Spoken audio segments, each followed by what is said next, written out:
All right, There we here are. we are. Yay. All Hi. right, welcome everyone. I am tasked with a little bit of opening and housekeeping. So, thank you so much everyone for joining us for Creative Healing for Youth in Pain or CHIPS September webinar, Navigating Educational Paths for Youth with Chronic Pain. My name is Samantha Levy, and I'm a clinical psychologist. I work closely with CHIP and with Whole Child LA. I run the parent groups for CHIP, and I write for the parent blog. And for those of you who are new to our community, CHIP is an online nonprofit organization dedicated to empowering youth living with chronic pain and other medical ailments to heal by altering the brain's pain circuits through exposure to creative healing experiences, educational resources, and peer support. We're going to refer to pain to keep it simple today. Matthew and I just talked about how so many kids with pain have other medical issues, but it's hard to say all of them every time we refer to these youth. So we're just going to say pain, but know that if you have a kid with much more than pain, we recognize that. And we mean to include that when we use that term. So we are thrilled to have Matthew Hayutin, the founder and partner at Hayutin Education, with us today. Matthew is an expert in vetting independent study programs and consulting with families to navigate alternative academic pathways. I will incorporate audience questions throughout today's conversation. Thank you for joining us today, Matthew. Absolutely. It's my pleasure. I'm excited. Me too. So, Matthew, you consult with parents and students to determine the best program for them and to meet their needs where they are at a specific time. So, you're here for this webinar to introduce parents to flexible solutions for their school-age children. And obviously, we want kids to be as engaged as possible academically and socially. So, can you start by at first just describing some of the options that are available for kids that are from the different options that are alternate options from the standard on-campus full-time school? Perfect. Yeah, let's start there. I think it's important to set that table that what we're not talking about today is an all or nothing approach, a binary vision where you're either in school full time or you're totally out. There's so many degrees between that on that continuum, just like they are on the K-12 continuum of education or K-college. So I think that's a great place to start. I think a lot of times we don't always know where our children are going to take us in terms of their own needs and what that looks like, and what that time frame looks like. And so that's why it's important to think about what can we do in-house, whether we're in a public school, a parochial school, an independent day school, a boarding school, whatever it is, right? Probably not going to be boarding necessarily, but just to be really inclusive about what that could look like and to find out what's on the menu and to find out how we can self-advocate to maybe just turn down the volume on the pressure of academics in the name of healing and dealing with complex pain issues, but to still make sure there's some academic nutrition that's sustainable for the student. And that's a dynamic thing, that sustainability of how much, how often, for how many hours, and where are we, say, in September versus where we might be in December or the spring. So I wanted to kind of set the table on that front, that we're always thinking about it differently, case by case. But starting with, can we stay where we are? It's such a great idea if we are happy in our school community, there's ties there, there's emotional connection, hopefully. Let's assume maybe that that's the best model. And what we want to think about too, Samantha, is that the longer kids are out of school, in terms of days, I mean, fully out, handling medical issues and or psychological ones or both, the longer we're out of school, it tends to be harder to come back. That's what all the research suggests. So when someone's out for, say, 2 weeks, it's really different than 2 months or 4 months or longer. And I've contended with all these as a consultant before. And so what if we start with just what does it look like to blend learning to maybe take a couple of electives off the table, or conversely, to take a couple of academic solids off the table in the name of electives that might be more sustainable to create connection, belonging, and an ability to attend physically and or digitally. What does that look like? Does it, sometimes there are challenges where families think we're just, we're stuck, we can't go at all, so therefore we need to leave, or they're knocking on our door. How do we answer that?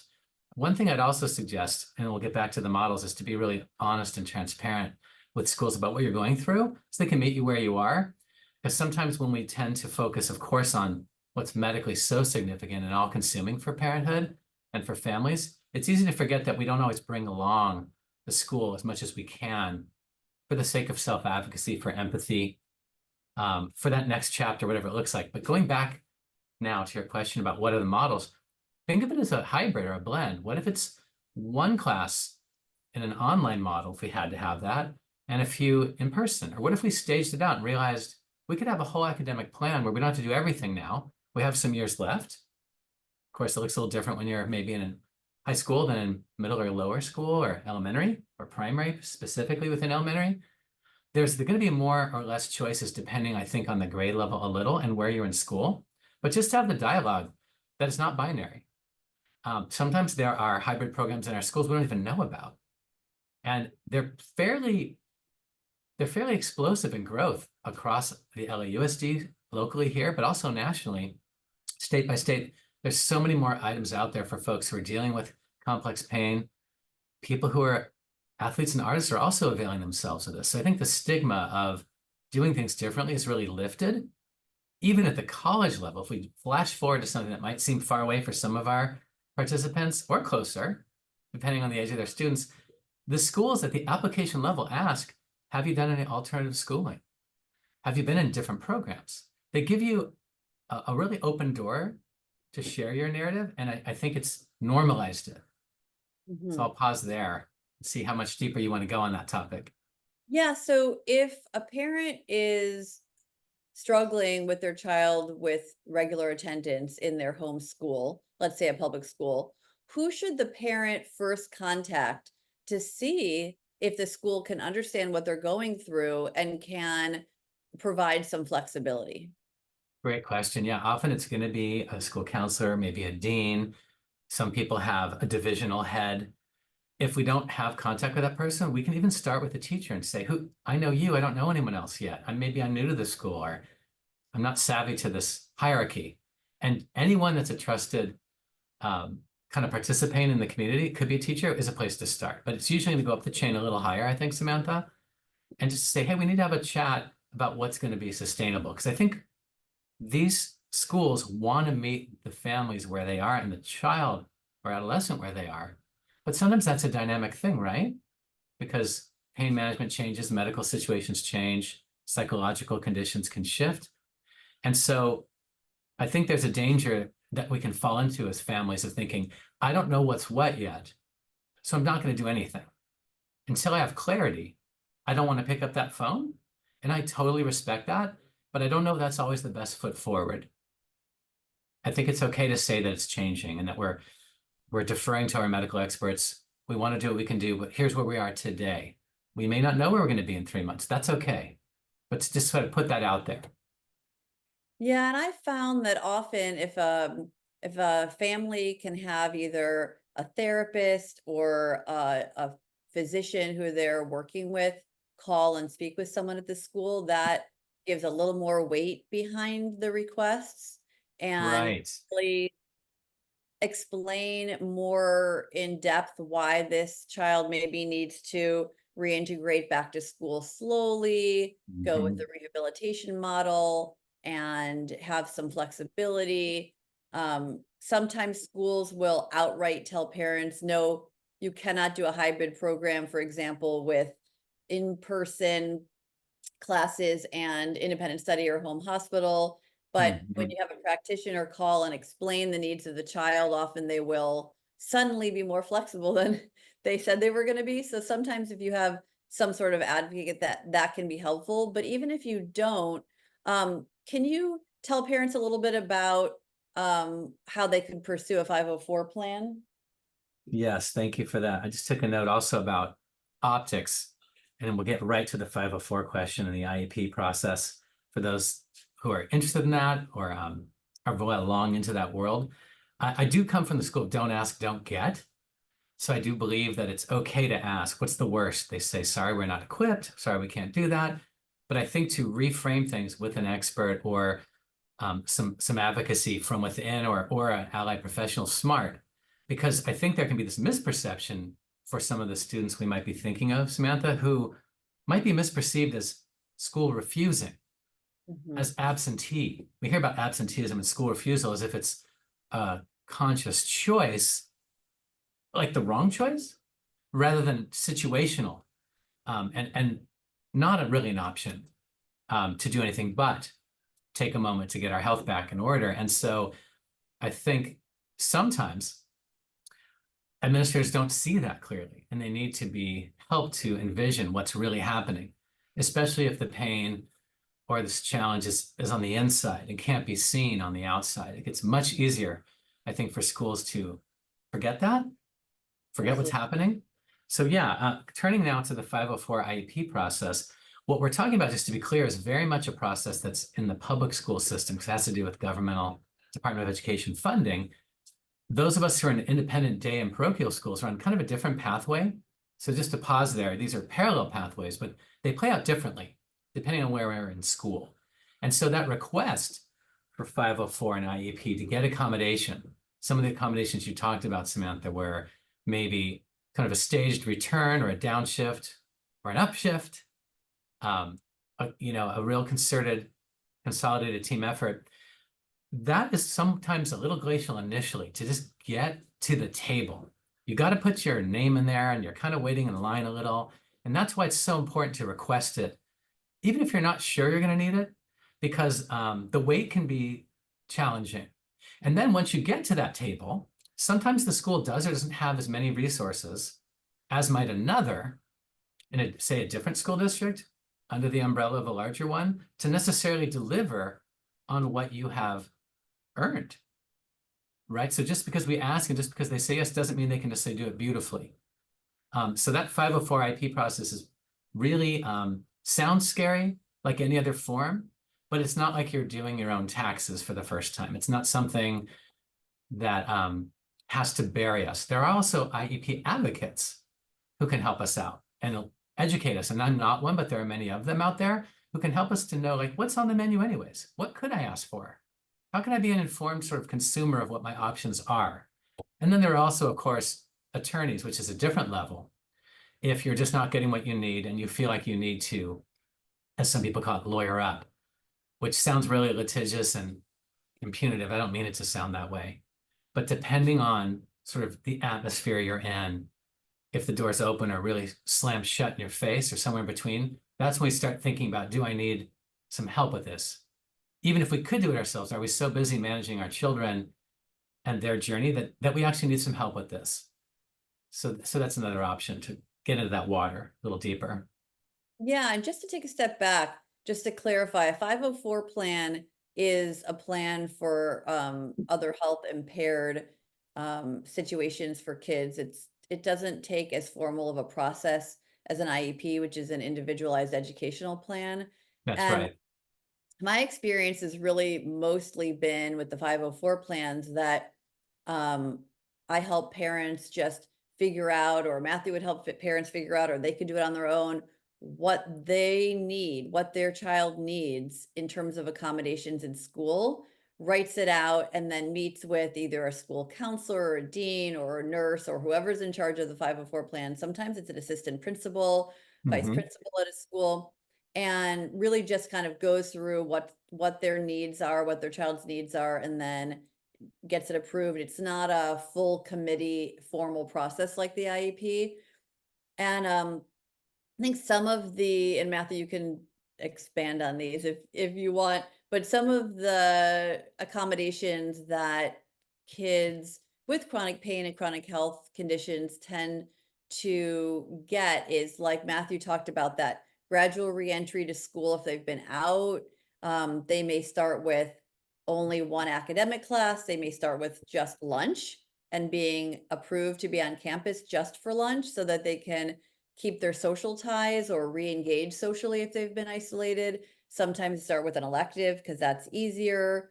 Sometimes they ask for no first period because so many of our kids have Mm-hmm. trouble in the morning. So we try to change their their schedule so they don't have a first period. Sometimes it's a matter of limiting their work and having each teacher say what work is absolutely essential and what work maybe more of the busy work that they don't need to do. Sometimes it's a matter of going back and not doing homework at first so they can just rest after school. So there's a lot of different options. Yeah, thanks for unpacking that. That's excellent.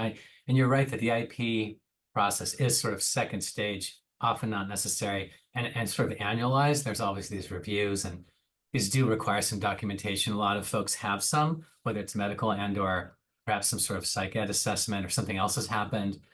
Obviously, a lot of discovery work has already been done, but it is interesting to think about what would work and can we work together to see, because we might come up with a really elegant plan. And Samantha, you just kind of unpacked and enumerated many of them, but then there's the child in space, and how does that go? How does that go down?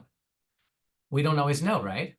I think the other thing that sometimes schools get a little befuddled over is sometimes the rotating block schedule that we'll see more and more often be the norm, at least at the high school level.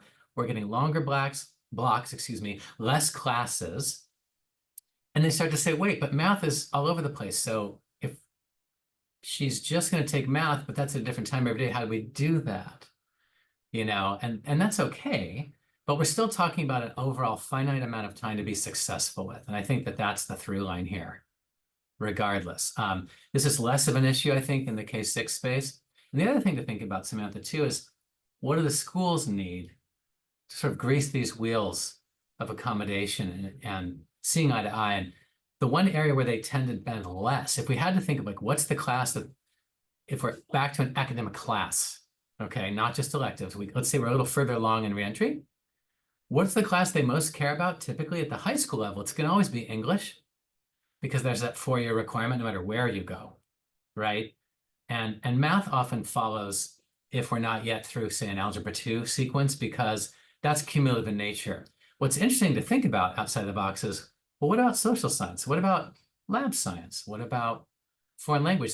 We don't always have as many years that we need to meet those boxes and have them ticked off. So sometimes we can get stuck thinking about just the now and not realize, wait, we have future summers, maybe you have future years.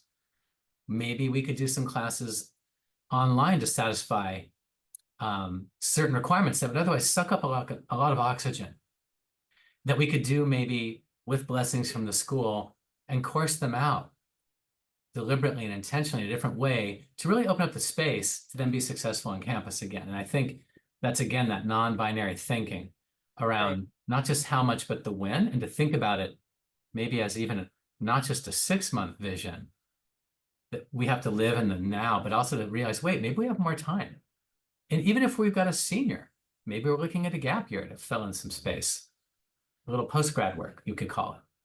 Just to think a little bit outside the box. So what might a hybrid program of on-campus and at-home study, or on-campus and some alternative off-campus option, what might those look like? Yeah. I mean, if you think about it, it often depends on what the school's offering. But if we can get an elective in there and maybe even one academic solid, I love that. It's interesting to think about also from the child's perspective or the adolescents, where are they comfortable and strong? Because if they have a real love of, say, literature and discussion, maybe that's the class. And maybe math can wait or be done differently. And so that blend could mean an enrollment through your school. They often have pre-approved accredited programming. So some of our families might be worried about, well, what about life after? This all sounds great, Matthew and Samantha, but what about getting into college? Is this going to work? Like, are we going to have our passport stamped and ready to fly? And so the beauty is there are many accredited programs, and accreditation can mean for your school district. It can mean for the UC system. It can mean for athletes. There are many forms of what's called accreditation, which is just a fancy word for approved. And so a lot of schools are going to have a menu, and it's ever widening, and they're going to often tell you what's available. Or if they just don't have that, you can shop and bring to them lots of vetted, tried and true programs that are kind of meeting all these norms, and see if they'll go for those if they actually don't have those offerings themselves. But I think later, maybe in this show, we could talk about how to know what you're really consuming and living with. Like, what does it mean to be an informed sort of consumer of education? How hard are these classes? How many hours are they? How expensive could that get? How much time would it take? Is that me at a kitchen table? Can my child do it alone? There's a lot that goes into that that I know that wasn't your question. That's maybe a later topic today, but I do think that the sustainability thread is here. How many hours do we think said student can attend successfully, even just for that first phase? And to think about it in phases can help. We're going to start with this. Maybe we'll add in more in the winter or spring. Maybe we won't. Maybe we have to wait and see.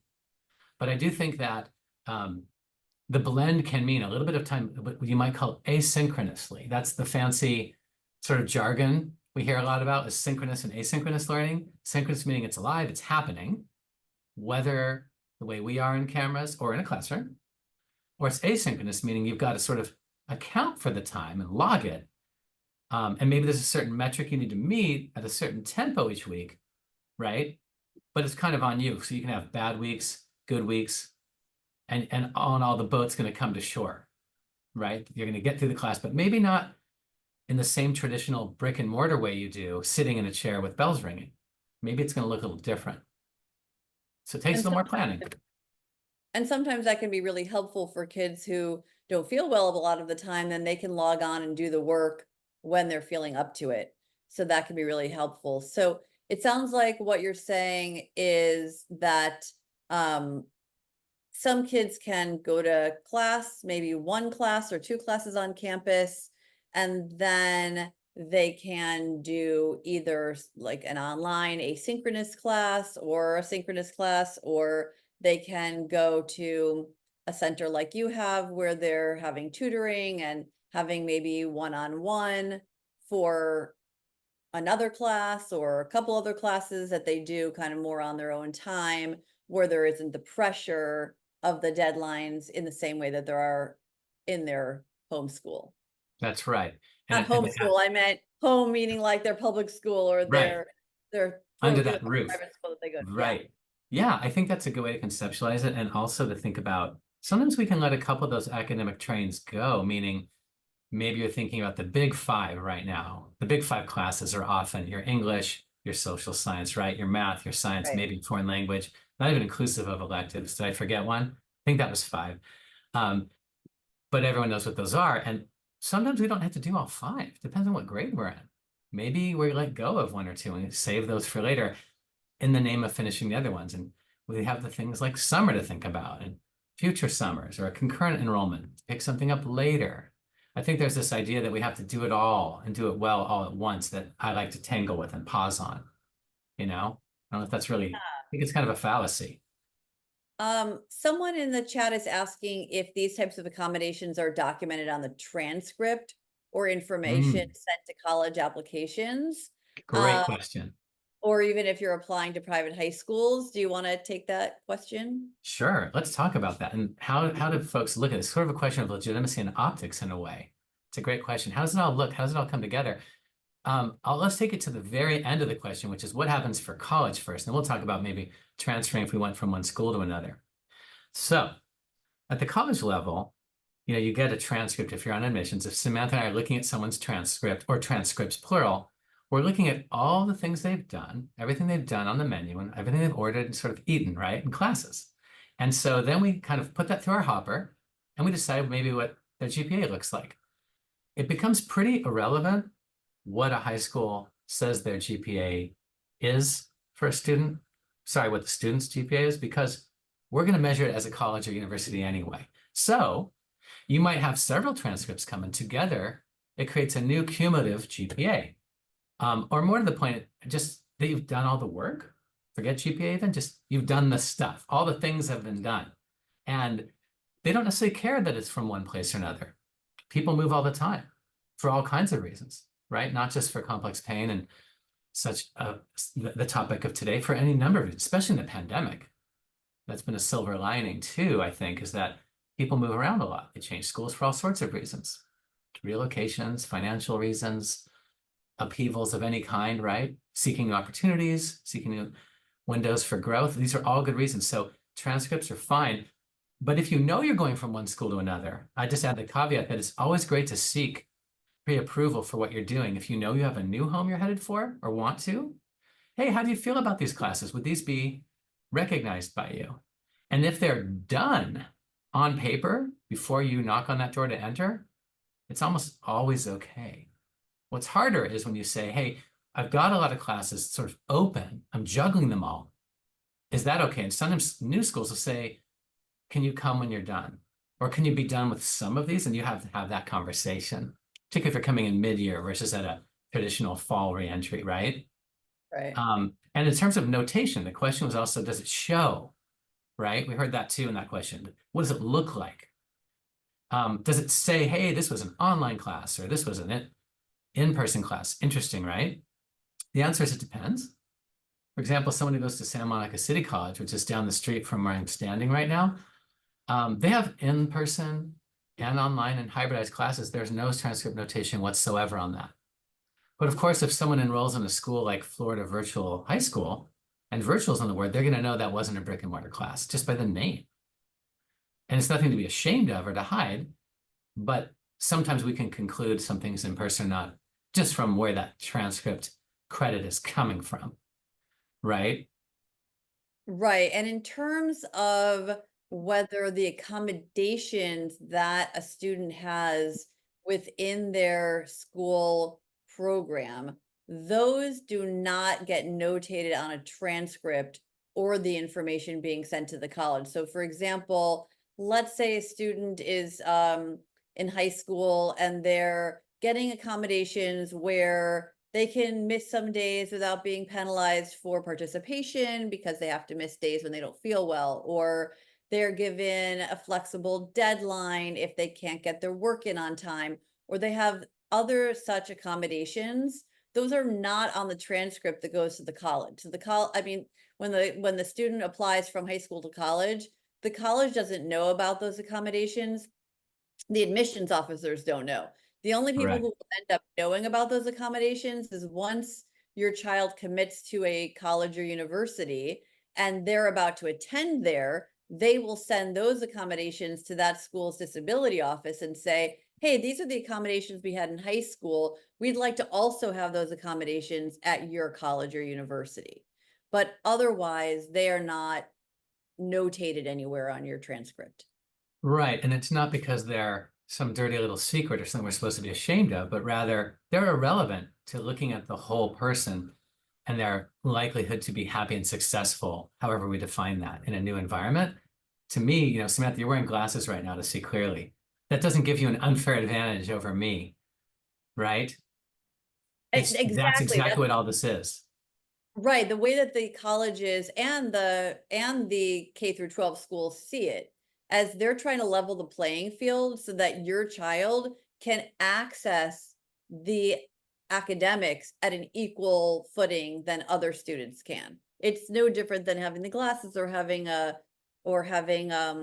sitting in the front of the class if you have hearing difficulties, or having someone help you with your structure if you have ADHD. It's very similar. That's Uh, right. And ironically, it's easier often to be accommodated at the college or university undergraduate level than it can be sometimes in a high school, as a matter of fact, I in do terms of wanna the say accommodations process and the documentation required. Isn't that ironic? yes, absolutely. I want to get to one other question that's in the chat, but I do want to say, I know we're talking a lot about high school.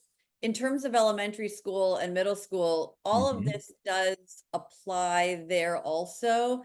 And with parents who are worried that their kids have missed a lot of elementary school or middle school, I will say, this is kind of like off the, side note, that it's very rare for kids not to be passed to the next grade um, for in middle school or elementary school. I mean, they really have to have missed significant learning.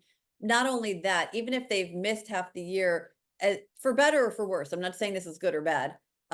If they are on track academically, they will get passed on to the next grade typically.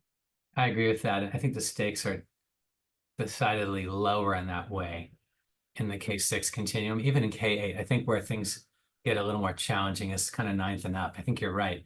Um, because ultimately, what everyone's asking is this child ready to go forward to be engaged? And if the answer is yes, they want to see that, and when you think about siloed classes like a English or a history class, if they're making gains in their reading and writing or already were strong with that before they contended with whatever might have derailed them from the quote unquote traditional path, schools just want to know that they have the stuff to be able to do that again.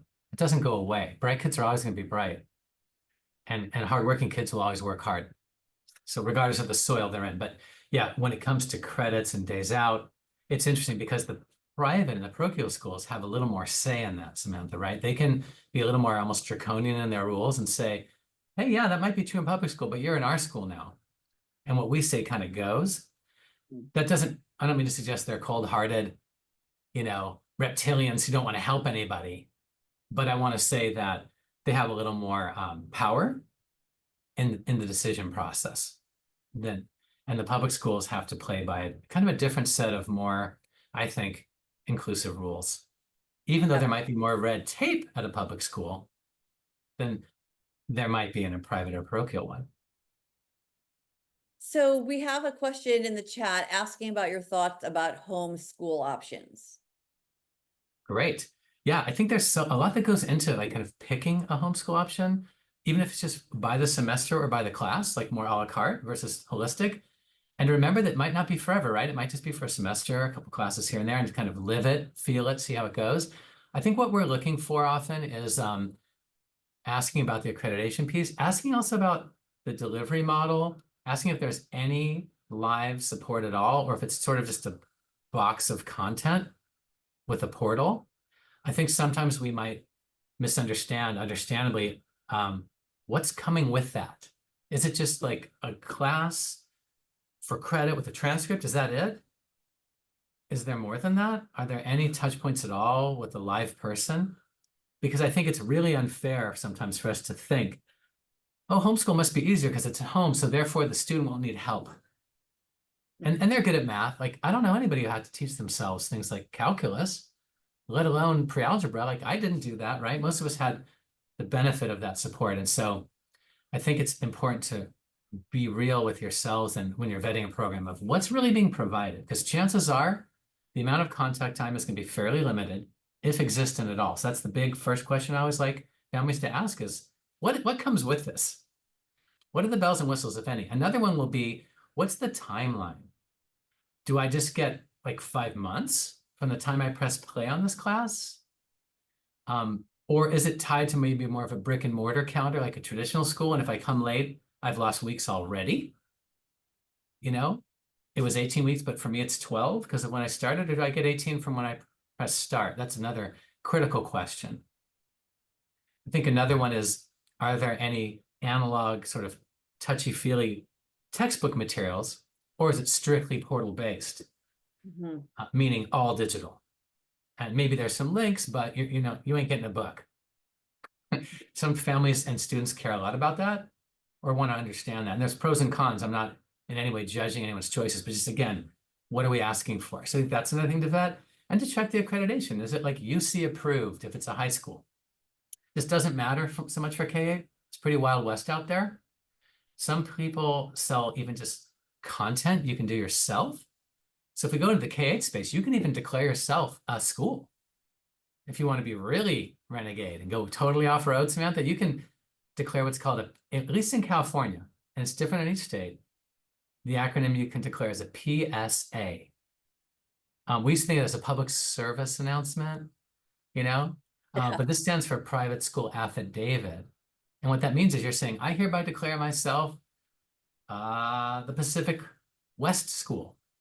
And what that means is I'm no longer truant. No one's knocking on my door to bother me. I do have to be a good record keeper. I have to meet certain standards of a certain number of hours, and no one's going to really come looking at that. That's something that really, for those who really want to have full agency and seize control, they can do that. That's a very different idea for homeschool. Some people think of this homeschool world as people who, I don't know, don't say the Pledge of Allegiance or live in agrarian communities. You need to work on the farm. It doesn't necessarily mean that anymore. It means a million more things. And so I think the question really becomes, how much bandwidth do you have as a family to do how much of this yourself? And if you're going to do this, how much more support do you think you're going to need in terms of time and treasure to really make sure it's sustainable financially, academically, emotionally, physically, in every sense? So a lot of people are understandably going to have different ideas about that. But going back to high school for a minute, I love when it's UC approved coursework, not because I'm trying to drive people toward the University of California school system, but it's kind of a gold standard. If it's UC approved, it's going to kind of come with you anywhere if it's high school. So why not have that? If all things are being equal and you're deciding between one great program and another, if it can be UC approved, it sort of sets a standard that you know is kind of like solid, even if you have no intention of going to a UC school ever, or couldn't possibly know. That's one way I'd look at it. If it also has the accreditation of the regional space in which you live, where your kids go to school. For example, WASC is one in Southern California. There's one for every province, every region. If they have that, that's another sign that they've been vetted, that they've had to be accountable, that they're under scrutiny themselves, and that their house is clean when it comes to both their content and its ability to travel with you on a transcript. Sorry, that was such a long answer. I get like really into that stuff. No, that's okay. I think that one additional thing to look into is, are there any options in your homeschool option for socializing?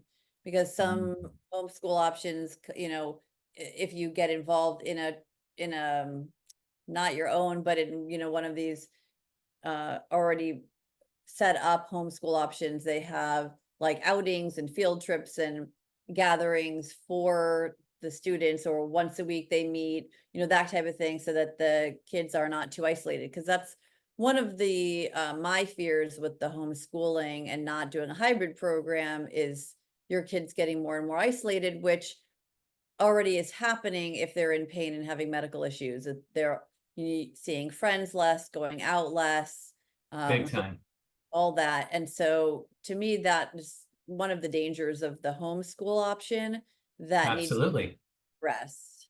Yeah, I appreciate that. Like, here we are unpacking these seemingly elegant academic solutions, and we haven't talked about the social problem that's on the other side of that coin, right? The isolation, Right. the loneliness, which is profound. And we're all even more sensitive to that for people who've been out of school and for kids who've come through this pandemic, right? We're even more sensitive to it. What does that look like? And you're right. You can avail yourself of a lot of pods. Some people call them clusters, tribes. There are also, it really puts the onus on the family to think, where are we going to get that? Because it tends to be, if it's not during the day with peers who are in similar positions, now we're looking at after school. And if we burn the candle too bright on the academics and or the health appointments, how realistic is it for them to go to an art class or whatever it is, right? What's sustainable again? And I think it puts the onus on the family to think about that for the time and the money too. Where are we going to get that? How do we save space for that, right? Who's driving the person to that? How often? And you're right. And there are lookups for that. I've had some really interesting success stories anecdotally where someone's done some schooling with a group like us or a colleague, but they're going to another place that's just for straight elective enrichment. Almost like I don't want to call it daycare. It's not that. It's more like an enrichment center where they're often like-minded students who are, for their own reasons, doing things differently. And they are getting that socialization. They're getting that conflict resolution. They're getting that peer companionship, which you could argue is the most important class of all, right? For Absolutely. many of us. Yeah. So, yeah, and I think it's important to research options that are both private, where you would pay, and public options where you don't. For example, I had a client go through this specialized program through Santa Monica High School called PBL, project-based learning, which is part of the public school system at SAMO, but is separate in a separate building, small program, and it's project-based learning. It was better for his style of learning, but it was also a way for him to reintegrate after being out of school for a pain disorder, where he could do part of his time online and part of his time at PBL for the first 2 years of high school until he was all better, feeling, well enough to go to PBL the whole time. And if he had wanted to then integrate into SAMO, into the main campus, he could have. He also took in his junior and senior year one of his classes at Santa Monica College, right down the road. So, that was all public, but he was able to piece it together. And then other clients who have the funds for this will do something like go to a program at Matthews Center, or they may go to an alternative school like the Realm or Esteem, or one of these programs where you're going to school, but you're not in a traditional grade level and you're taking courses by interest instead of by the traditional, math, science, language arts. You're actually learning these skills through classes of interest, like, building Lego robots or something like that. So there are so many different public and private programs that are different than the traditional that might fit your child's needs. And I think it's important for us to note, Matthew, that a lot of the times kids with pain and other medical disorders have learning disabilities or are neurodivergent in some ways that the school they're in does not meet those needs. So you want to talk a little bit about that? Yeah, let's talk about that. I love how you're thinking too. You talked about, say, PBL, project-based learning, and I would say that it will often shock our participants if they were just to even knock on the doors of their schools to learn a little bit more about what they already have. However quiet it's been, you'll be surprised how many kids are in those programs now for a variety of totally legitimate reasons. It's not stigmatized. It's not party of one. Right. Just like when someone gets accommodations and they end up in an extended time room and they realize a bunch of their friends were in there. They had no idea. But in fact, there are plenty of people waiting to welcome them into that tribe. So it goes with this. And yeah, I do think what's underneath your question too is this notion of self-advocacy that comes forward, or family advocacy of this is who we are, this is where we are, and this is what we need. So we're going to ask for that. And when that carries back into the student as they age up and even out of the nest, hopefully to college or some paraprofessional program or whatever that looks like, whether it doesn't have to be 4 year, it could be whatever, to be able to have that conversation and to think outside the box is critical. But remind me what else you wanted me to ask. Was it more about, Samantha, I didn't really get exactly what you asked. Yeah, about how these programs can support kids, different programs with learning disabilities or, Yeah. ADHD or Yes, the neurodiverse piece is very, very much on my mind. There are a lot of inclusive environments. And again, in the K-8 space, no one's really knocking. Where it gets more challenging is if you've been in a public school environment and you're going to leave one fully. Now it's an issue of, well, where are you declaring yourself to be in space? And that term, just another jargon term, is called school of record, right? You leave a private school, no one's really knocking. You leave a public school, they might want to know where you're headed if you're in the high school space, okay? So sometimes you want to sort of have a home, even if it's not your forever home, you're going somewhere for some credits, even if it's just a few hours, you need to kind of decide where that's going to be. And you often need to kind of share that with the place you might be either stepping away from or stepping down from a little. So there's that.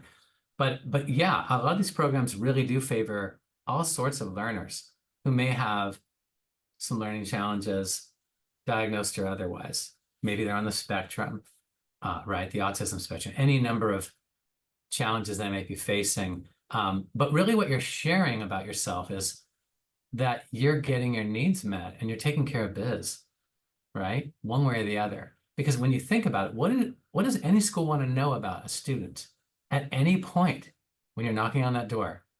Can you be a contributing member of our community? Are you ready for that? Even in whatever limited ways it is for how much time you can be here, can you be here? They want to see you be, they want to see you thrive. They want to say yes. They don't want to knock us out and kick us out. They want us to be there. So that's often what the question is, right? And so if you're taking some stuff online, but you're in a social thinking group, or you're taking, I don't know, yoga somewhere, you're mixing it up, it's really helpful for the schools to also see that you're doing that. It's not about the time and money. It's about the effort to just be in the mix, whatever that looks like. There's no definition of what being in the mix is, or for how many hours it has to be, but that's just they're taking steps. What scares schools is kids who haven't left the house um, when they can, not when they can't, Samantha, but when it's time to get back in the mix. That's such a bold, scary step for a lot of our students, right? But it's really important to do that. It could be community service, could be working with a religious organization, right? It could be anything. It's not about what the thing is, but that there is one. Mhm. Yeah. So how can parents sort of wade through all the different options and decide what's best for their child? What if they're researching different options Mhm. for whether it's online school or an alternative school program, um, or any of these things we've been talking about, what kinds of questions should they be asking? And what does a program like yours do to help them figure out what is really best for their child? Yeah, I think we really have to listen to families about that. And sometimes I'll recommend considering an a la carte class or two rather than the whole thing. If someone really can't do school at all, and they need an entire program, I often suggest by the semester, not for Mhm. the year. Like, why lash yourself to that mast if you don't have to? Why not remain nimble? And so, what I like to do is shop programs. We're not a school with one program, and if you come here, this is what you get. I like to vet programs and help people ask these questions and really make informed decisions about what they're kind of signing up for.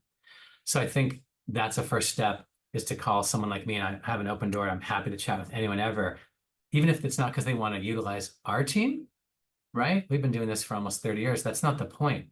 It's to help them know what they're getting into, right? And I think the first stop before that, though, would be to see what their school's willing to do. Some people have already exhausted that and they don't like what they heard. And maybe they're ready to sidestep that. But I think sometimes we want to make sure we understand what's really out there. And if ideally, depending on the age of the student, to have their buy-in, if there's a choice to be made, if they can be part of that dialogue, I would also really recommend not forgetting that this Mhm. is the student has to step forward. So the more they can be involved, if they're in a position to be, the better. If they can't be because of age or what they're contending with, I get that. But to make sure that they say, hey, if we're going to do this, or you, as a parent, we're going to try this out, we're going to live this together, we're going to see how it goes, we can still change our minds. We're going to give this our best. We're going to do this for a semester or a quarter or whatever, and then we're going to reevaluate. I think we don't have to fall into the trap. It's a forever decision. But I think starting with what's out there and getting educated to that, calling someone like me, they can do online research and look at programs and just talking to their schools about what do they think is on the list? What's been successful for other kids at that school? Or what hasn't been? Another great question is what hasn't worked?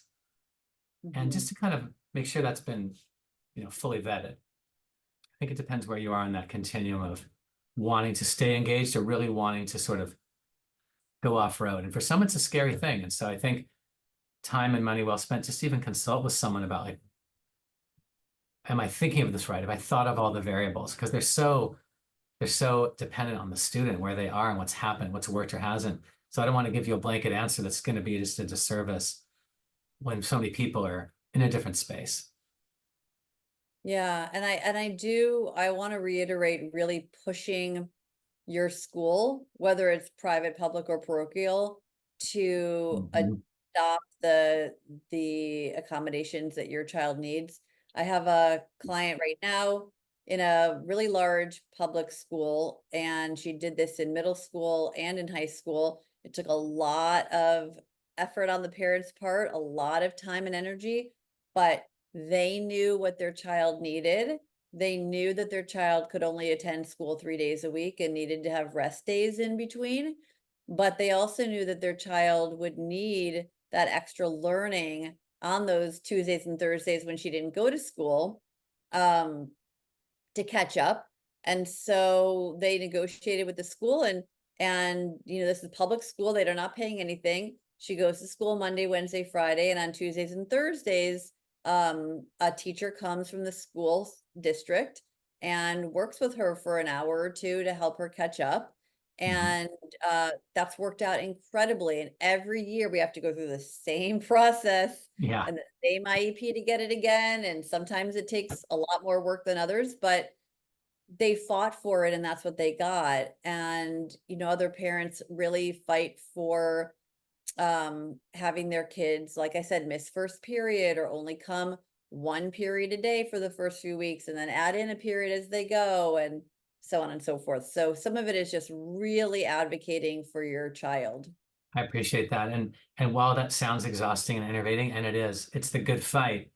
And also, Samantha, whatever we ask for, we want to see, can we deliver on our end with the student? Because it's a different ask when it's working. You described a family where it's kind of an ongoing journey. But when you ask for something and then the student's showing up because they can, it's a beautiful thing. So then the school's more likely to say, hey, this is working. I can see this, versus you go for something too ambitious that's not really sustainable, maybe mentally or physically or emotionally. The kid can't do it. And then the plan has to change and has to change again. And suddenly we don't have as much to stand on. I'm not talking about good faith so much as just, again, that sustainability piece, because the ask gets easier when we're able to meet in the middle. Absolutely. And I think it's really important to reiterate what you've said a few times, Matthew, about how it doesn't have to be all or nothing. Yeah. So it doesn't have to be forever. So we can, you know, talk to schools and say, look, if you let this student come to campus only 2 periods a day for the first month of school, we will get farther, we will get sooner towards a full-time schedule than we will if you make this kid come full-time. Sometimes they'll say full-time or nothing at all. And if they do that, they're never going to get the kid there full-time.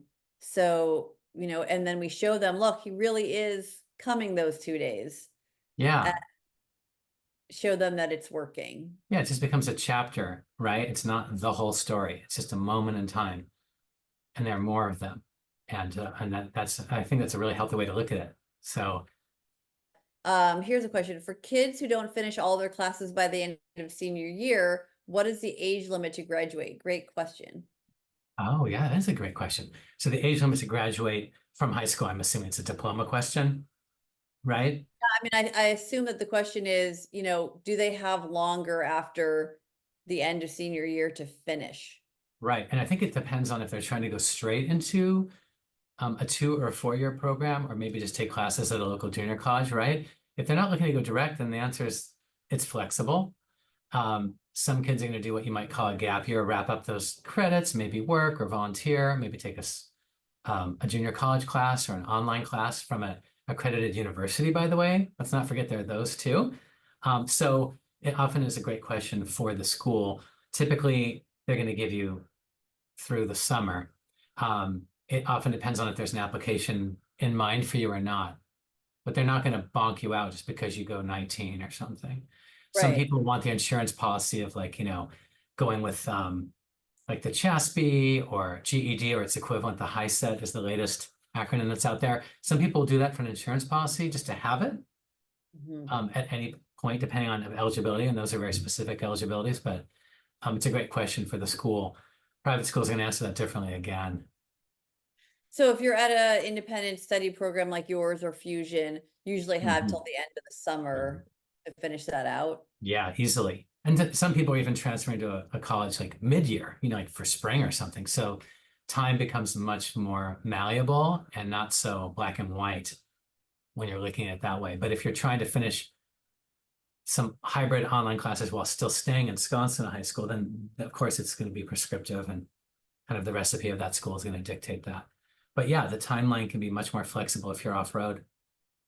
I think you brought up a really good point that we hadn't talked about, which is um, quite a number of my clients will take the high school equivalency exam and leave high school after they pass and then just start working on taking a class, maybe one class at their local community college, just to stay engaged and keep Yeah. their education going. And then that breaks them out of the kind of prescribed high school system. This is not the option for everyone at all, but it is an option for some folks.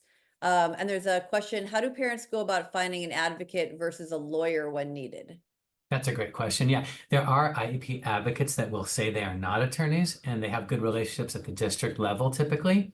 to go in and speak with you. And there are some pretty reputable ones out there. If anyone wants to email me, um, should I drop my email into the chat? I was just gonna ask you to do that real quickly right now before we end. Yeah, let me do that. Okay, so Um, Matthew's gonna put his email in the chat, and I really appreciate your allowing people to email you with questions absolutely. and concerns, and they can find your My website is also that domain in my email, okay, hayutineducation.com. They're welcome to ask. I have some vetted referrals of people I've worked with and seen in action. Finding one that you have some questions for, that you have a good kind of sense of, helps a lot. A lot of them will talk to you and tell you what they're all about. And oftentimes that's a good first stage, and it doesn't always have to get litigious because those right. folks aren't lawyers, right? But they have good relationships with districts, and sometimes that's enough. Happy to chat with anyone, get them some thoughts, give them some names, or to talk to them about programs and just to kind of expedite their learning curve a little bit. Great. Well, thank you Okay. so much for your time this morning. We My really pleasure.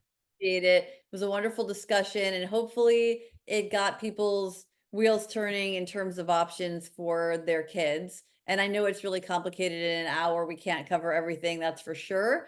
But at least we got started, and people can follow up with you or with me for questions. So thank you Absolutely. so much.